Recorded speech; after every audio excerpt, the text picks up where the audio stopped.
नमस्कार प्रेक्षकांनो, या मालिकेच्या येणाऱ्या जबरदस्त भागामध्ये अतिशय रोमॅन्टिक आणि जबरदस्त असा ट्विस्ट आपण पाहणार आहोत. आणि त्यामध्ये आता सावली अशी काही गुड न्यूज देणार आहे की त्यामुळे ऐश्वर्याची दात खिळी बसून तिलोत्तमा ज्यावेळेस आता सावलीने दिलेली गुड न्यूज ऐकते त्याच वेळेस एका झटक्यात सावली ही तिलोत्तमाची कशी आवडती सून होती आणि तिलोत्तमा आता सावलीचा सून म्हणून स्वीकार करून सगळ्यात मोठ्या गुड न्यूजने आता असा कोणता धमाका उडतो की जेणेकरून सावली एकाच वेळेस शिवानी आणि ऐश्वर्याचा खेळ खल्लास करते. आणि ज्यावेळेस आता जेलमधून आलेली शिवानी आता सावलीची ती गुड न्यूज बघते आणि सारंगला मिळवण्यासाठी आपण आत्तापर्यंत जे प्रयत्न करत होतो ते सगळे सावली आता व्यर्थ ठरवून आता शिवानी ही जेलमधून सुटून मेंदळ्यांच्या घरी येताच आता तिलोत्तमा शिवानीला असा कोणता नजारा दाखवते की जेणेकरून सारंगला मिळवण्याचे शिवानीचे स्वप्न आता क्षणभंगूर होत त्याची सावली आता कशी राख रांगोळी करते हे या व्हिडिओमध्ये आपण बघूयात.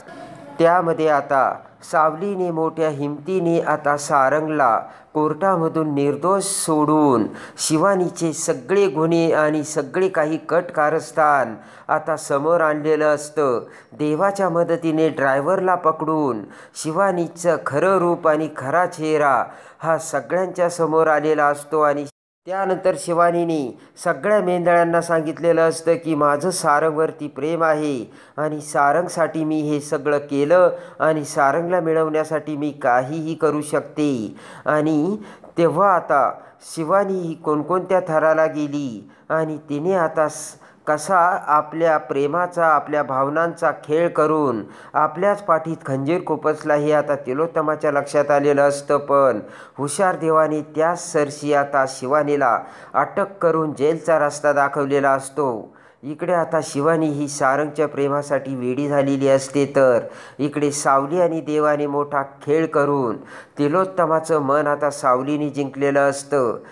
त्यानंतर आता भैरवी सावलीला भाऊबीजेसाठी तिच्या घरी घेऊन जाते.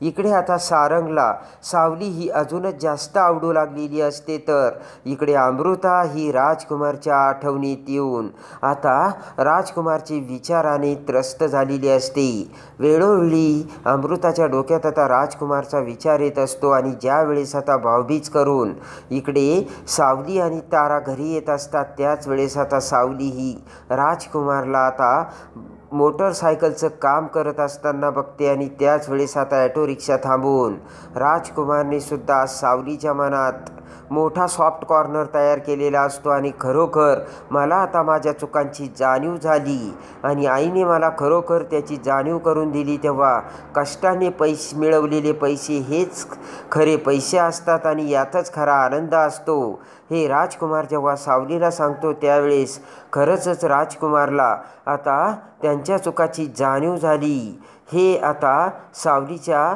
लक्षात आलेलं असतं. पण राजकुमारने तो रचलेला सगळ्यात मोठा एक सापळा असतो. इकडे आता ज्या वेळेस आता सावली ही भाऊबीज करून घरी येते त्यावेळेस सारंग आणि सावली ज्यावेळेस आता बेडरूममध्ये असतात सारंग आता प्रेमाने सावलीला आपल्याजवळ ओढतो.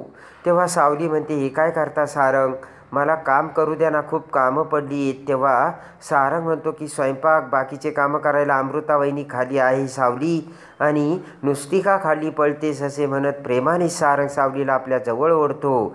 आणि त्यानंतर इकडे आता सारंग आणि सावली दोघीही रोमॅन्टिक होत एकमेकांच्या प्रेमात हरवून जातात. तर सारंग आणि सावली दोघीही मन आणि शरीराने एक होऊन सारंग आणि सावली हे आता प्रेमाने एकत्र आलेले असतात. इकडे आता मात्र तिलोत्तमा ही सावलीच्या त्या मूर्ख मुलीच्या फेवरमध्ये जाऊ राहिली हे आता चांगलंच ऐश्वर्याच्या लक्षात येऊ राहिलेलं असतं. आणि या मुलीने आता हळूहळू तिलोत्तमाच्या मनात स्थान निर्माण करायला सुरुवात केली. आणि जर ही मुलगी अशीच वागत राहिली ना तर आपली या घरातील जागा आणि आपली किंमत ही मुलगी नक्कीच त्या तिलोत्तमाला दाखवून देऊ शकते आणि त्यामुळे आपल्याला काडीची ही किंमत उरणार नाही हे आता चांगलंच ऐश्वर्याच्या लक्षात आलेले असते. इकडे मात्र आता तिलोत्तमाने सारंग आणि सावलीला आता बिनधास्त एकत्र राहण्याची जोरदार आता परवानगी दिलेली असते तेव्हा सारंग आणि सावली इकडे मन आणि शरीराने एकत्र आलेले असतात. आणि त्यानंतर आता काही दिवस लोटता क्षणीच आता इकडे सावलीला प्रेग्नन्सीचे लक्षणं दिसू लागतात. उलट्या होणे आणि डोकं गरगरणे, चक्कर येणे यासारखी सिम्पटम्स आता सावलीला दिसू लागताच. इकडे आता पटकन अमृता ते सगळं बघते आणि अमृताला खूप आनंद झालेला असतो. आणि आता पटकन तिलोत्तमा अमृता ह्या सावलीचे ते सिम्पटम्स बघता क्षणी पटकन डॉक्टरला बोलावतात. डॉक्टर आता सावलीला चेक करतात तर सावली ही प्रेग्नंट असल्याची गुड न्यूज आता डॉक्टरांनी तिलोत्तमाला देताच तिलोत्तमाचा आनंद गगनात मावेनासा झालेला असतो.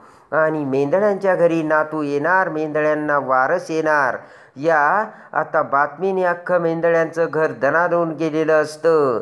आणि त्याच वेळेस आता इकडे ऐश्वर्याला सगळ्यात मोठा धक्का बसलेला असतो. आणि अखेर या मूर्ख मुलीमुळे मेंढळ्यांच्या घरचा पाळणा हलणार यामुळे ऐश्वर्या आता खूप गडबडून जाते. आणि आता या घरातून आपली सत्ता कायमची नाहीशी होऊन या घरावरती आता सावली राज्य करणार हे उघड्या डोळ्यांनी आता ऐश्वर्याने बघितलेलं असतं. इकडे आता तिलोत्तमाला काय करावं आणि काय नाही सुचत नसतं. त्याच वेळेस आता इकडे सारंग हा सावलीची अगदी जातीने काळजी घेत असतो. सावलीला आता कोणताही त्रास होऊ नये याची दक्षता सारंग घेत असताना सारंग आता सावलीला जे काही हवं जे नको ते सगळं बघत असतो. आणि त्याच वेळेस इकडे मात्र आता शिवानी ही जेलमधून बाहेर येते. जेलमधून बाहेर येताच आता शिवानीने सारंगला मी मिळवूनच राहणार असा पण केलेला असतो. आणि त्याचबरोबर आता जेलमधून बाहेर आलेली शिवानी आता मेंढळ्यांच्या घरी येते.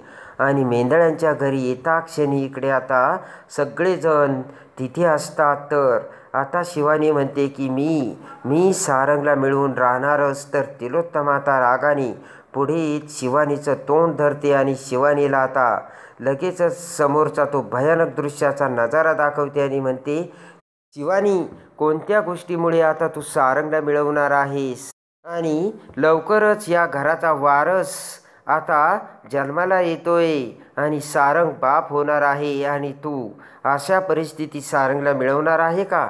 ते ऐकताच आता शिवानीला धक्का बसतो. आणि सावली प्रेग्नंट असल्याची गुड न्यूज आता शिवानी समोर येऊन शिवानीची सारंगला मिळवण्याचे स्वप्न एका झटक्यात आता जमीनदोस्त झालेली असते. आणि सावलीने सगळ्यात मोठी गुड न्यूज देऊन शिवानीला आता बाहेरचा रस्ता दाखवलेला असतो. आणि खऱ्या अर्थाने सारंग आणि सावलीचे नाते बहरून आता सावली ही मेंढळ्यांना वारस देणार असते.